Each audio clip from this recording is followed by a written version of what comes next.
This can result from staying up late and checking out C.B.Gitty's website. They make all these wonderful parts for a lot of stuff, but some of it is to make a guitar out of a cigar box. It's kind of bizarre and seemed like fun to me, so I did it, and now I'm kind of addicted to them. I tried to play a guitar before and couldn't because I have a problem with my hand, and I didn't want to spend the time learning chords, and all seemed terribly boring.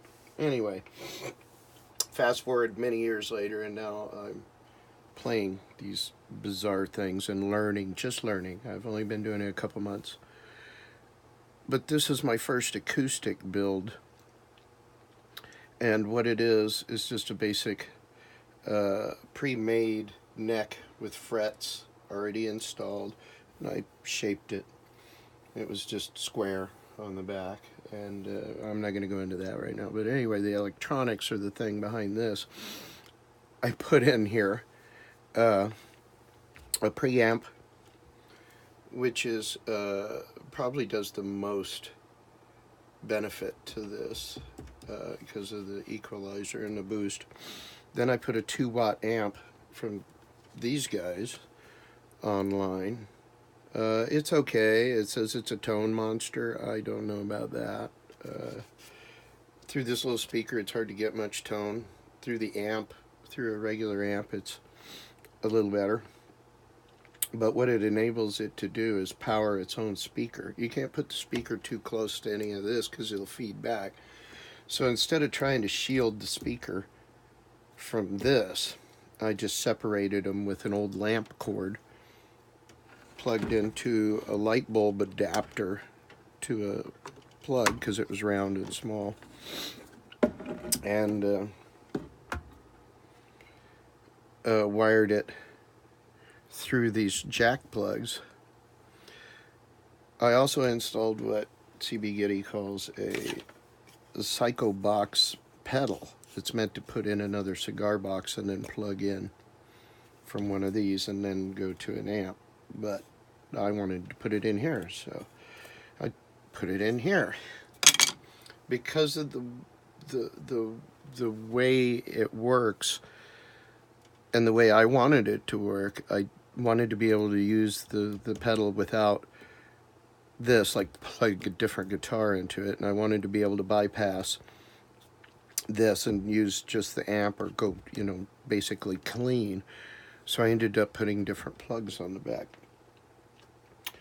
One is the main out, which is from the preamp right to this plug, and then this one is basically the pedal input, which I have wired back through the back side of the amplifier input, so I don't have to plug this into that. Only thing is you can't turn this on when that's through there because it'll feed back, which I'll show you anyway. But now I can use the pedal with a different guitar too. You could plug a different guitar, unplug this, and plug this into the output of the amp, and it'll just power the speaker. And someone else could plug guitar into here, input and output there, and use the pedal, which is kind of silly, but I thought it was neat to put a lot of plugs. So anyway, to run just this through the amp without plugging a bunch of plugs in, I wired it to where if I plug this into the input, it disconnects and connects through here. So that's all I have to do. I don't have to plug out of there and into here, so I just plug it into there. Anyway, the sound difference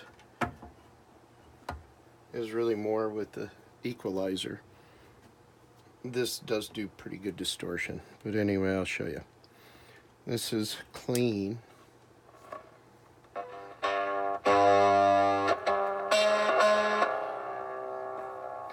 Pretty much close to flat, about 3/4 of the boost here of the output, and no boost on the sliders, which it's okay.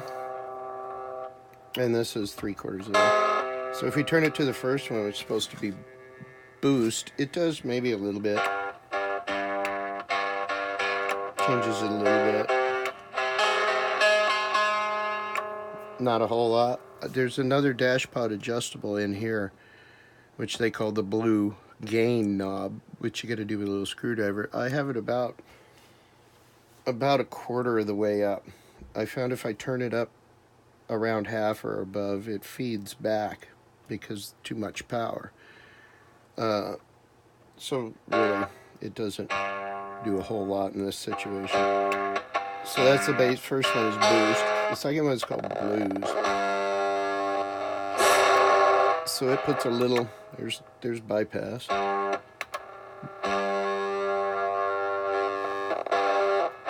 And if you play with the different frequencies of the equalizer, you can get a little different sound. But then again, because of the small speaker, you're not going to get a lot. The next one up is rock. Now this one can be kind of fun if you turn.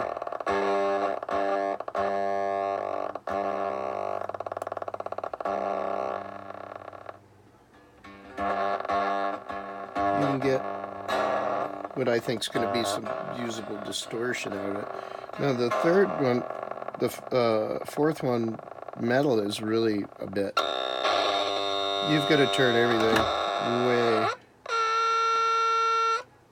way down. And it's a real nasty, dirty, gritty kind of distortion that I think if I play with it a bit, I can probably get some decent sounds out of this. Probably a lot better out of the amp. But that's it. And the LED burned out right away. Could have been me poking around in there too, but that's what it is. It is what it is. It's kind of neat. It does change the sound quite a bit, and it makes it to where it's fun to plug in like this. I don't think this will drive much more, so it's kind of neat and cool. But the acoustics of this has remained pretty good for that much stuff I put in there. And still doing. And this was my first one, so I made some mistakes and I did some stuff and that I wish I wouldn't have. But that's a learning curve behind this. But I didn't glue a lot together to this, so I could actually pull this neck out and put it in another one. Oh, and I did end up having to put 2 batteries in here, trying to power it off in one. If you had everything on and really played into it, about 2 minutes or so, it starts to fade out. So it does have 2 batteries, but they're wired together, so it's just got more oomph to 9 volts. So that's it. Thanks.